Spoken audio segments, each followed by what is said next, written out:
ଆମ ଲାଇଫରେ ଆଜ ଏ ଲାଇଫ ପାର୍ଟନର ତିନି ପ୍ରକାର ଲୋକ ଆସିଥାନ୍ତି। Number one karmic, number two soulmate, number three twin flame। First ତ ମୁଁ କାର୍ମିକ ବିଷୟ ରିଲେସନସିପ ବିଷୟରେ କହିବି। କାହିଁକି ନା କାର୍ମିକ କନେକ୍ସନ ବହୁତ ସାରା ଆଜିକା ଡେଟରେ ବଢୁଛି, ଯୋଉଥିପାଇଁ କି ଏତେ ସାରା ସେପାରେସନ, ବ୍ରେକଅପ୍, ଆମର ଡିଭୋର୍ସ, ଏକ୍ସଟ୍ରା ମ୍ୟାରିଟାଲ ଆଫେୟାର୍ସ ବହୁତ ସାରା ଏମିତି ବଢି ଚାଲିଛି। ତ ଯେତେବେଳେ ମାନେ ଝିଅ ମାନଙ୍କୁ ଏତିକି ରିକ୍ୱେଷ୍ଟ କରିବି ଯେ ବାହା ହୁଅନ୍ତି ବୋଲି ବାହା ହୁଅନ୍ତୁନି।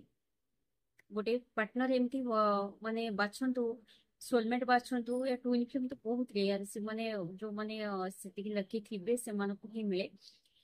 ତ ଯିଏ କି ଯୋଉ ପାର୍ଟନର ଆପଣଙ୍କ ସୋଲ ପର୍ପଜକୁ ଆଗକୁ ନେଇପାରିବ, ତ ସେମିତି ପାର୍ଟନର ବାଛନ୍ତୁ।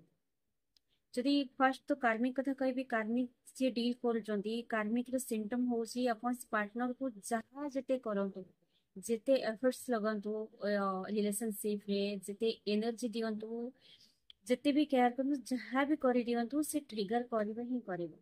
ଦିନେ ନା ଦିନେ ତା ଟାଇମ ଆସିଲେ ସେ ଛାଡିକି ଯିବ ହିଁ ଯିବ। ଯୋଉମାନେ ଅଲଗା ରିଲେସନସିପରେ ଅଛନ୍ତି, ଯେମିତି ଗର୍ଲଫ୍ରେଣ୍ଡ ବୟଫ୍ରେଣ୍ଡ, ସେମାନଙ୍କର ତ ଅଲଗା। ସେମାନେ ଏ ଯେ ଭିଡିଓ ପାଇବେ, ଯଦି ଚାହୁଁଛନ୍ତି ଏମିତି କିଛି ସିଚୁଏସନ ହଉଛି, ତାହେଲେ ଆପଣ ମୁଭ୍ ଅନ୍ କରିଯାଆନ୍ତୁ। ଆଉ ଯୋଉମାନେ ସବୁ ମ୍ୟାରେଜ କରିଛନ୍ତି ସେମାନେ ବି ମୁଭ୍ ଅନ୍ କରିପାରିବେ। ଜାଣିବେ ଯେ କାର୍ମିକ ସହିତ ଡିଲ୍ କରୁଛନ୍ତି, ତ ସେମାନେ ନିଜ ଲାଇଫ ପର୍ପଜ ଉପରେ କାମ କରନ୍ତୁ।